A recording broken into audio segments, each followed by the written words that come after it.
বাবা মানে হাজার বিকেল আমার ছেলেবেলা।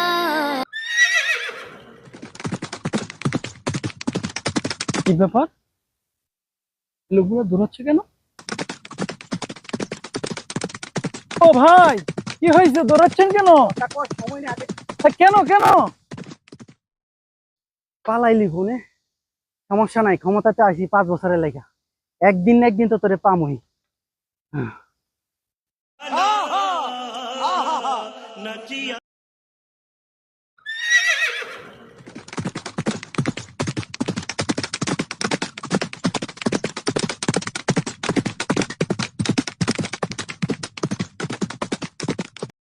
এ ভাই, এ ভাই, কি হয়েছে? কই যাচ্ছে? ভাই কথা বলার সময় নাই। কেন কেন কেন, ভাই, কি হয়েছে? কি সমস্যা? 5টা বছর দাঁড়ান, লাঠি রাখেন আগে, লাঠি রাখি কথা বলেন। সময় না ভাই, লাঠি রাখি কথা 5টা বলেন। বছর জ্বালাইছে ভাই। কিসের? হ্যাঁ, গেল কই? বাচ্চা গেলাম, গেল কই? এ ভাই, এদিকে আসেন তো একটু, দেখি শুনি, কথা শুনে যান। আসেন তো ভাই, আমার সাথে আসেন। ভাই আমার মারবো? আর কে মারবে? আমি আছি তো, আমি আছি তো, আপনাকে মারতে পারবে না। দেখেন, লাঠি ফালাই দিলাম। কি হয়েছে ভাই বলেন? ওই ভাইয়ের সাথে দৌড়াচ্ছেন ভাই কেন?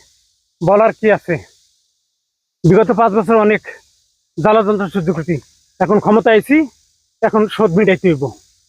বিগত 5 বছর জ্বালাইছে, দেশে থাকতে পারি না, বিদেশ করছি, এইবার আর ছাড়বো না। ভাই আসলে বুঝি নাই ভাই, ক্ষমতা যখন ছিল ভাই আমি আসলে অন্যায় করছি না বুঝা ভাই। প্রিয় নেতার কথা শুনে ভাই অনেক অন্যায় করছি ভাই। আসলে ওনার সাথে আমার কোনোদিন শত্রুতা ছিল না ভাই, নেতাই বলছে তাই অন্যায় করছিলাম ভাই, আমার মাফ করে দিতে বলেন ভাই। আর জীবনে বুঝি নাই ভাই, ক্ষমতা যে চিরস্থায়ী না ভাই। তাহলে এভাবে কি উনি আপনাকে দৌড়াবে, আপনি ওনাকে দৌড়াবেন? এইভাবে কি দেশ চলবে? না ভাই, এভাবে আমি কি বুঝি সমাজ নাই। চলবে? তাহলে কি করণীয়? মুসলিম হিসেবে আমাদের করণীয় কি? আমরা মুসলমান, আমাদের আদর্শ নেতাকে আর রাসূল সাল্লাল্লাহু আলাইহি ওয়াসাল্লাম, রাসূল সাল্লাম নীতি কি এটা ছিল যে আপনারা একজন অপর উপর জুলুম করবেন? আজকে আপনি জালেম, কালকে উনি জালেম, তাহলে জালেম জালেম আপনাদের জন্য কি থাকলো? আমরা তো আদর্শ নেতার জন্য, আমাদের আদর্শ নেতার হিসাবে আদর্শ নেতার অনুসরণ করা উচিত, তাই না? আমাদের আদর্শ নেতার নীতি কি?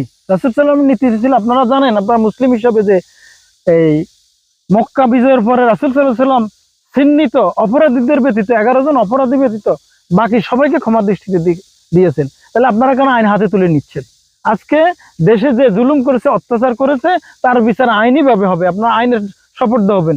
আপনি কেন আইন হাতে তুলে নিয়ে যাচ্ছেন, লাঠি হাতে তুলে নিয়ে যাচ্ছেন? এটা তো ঠিক না ভাই। আচ্ছা ভাই, আপনাদেরকে ভুল করছি ভাই, আমার মাফ করে এই দিন ভাইকে ভাই। ক্ষমা করে দেন। ভাই, মাফ ক্ষমায় করে দেন, মহৎ বুঝি নাই লক্ষণ। ভাই। আপনারা কোলাকুলি করেন, এতে আমাদের ভাই, সমাজটা সুন্দরভাবে পরিচালিত হবে ভাই। আসলে আমরাও ভুল বুঝতে পারছি আসলে, কারণ এর তো একটা শেষ হওয়া দরকার।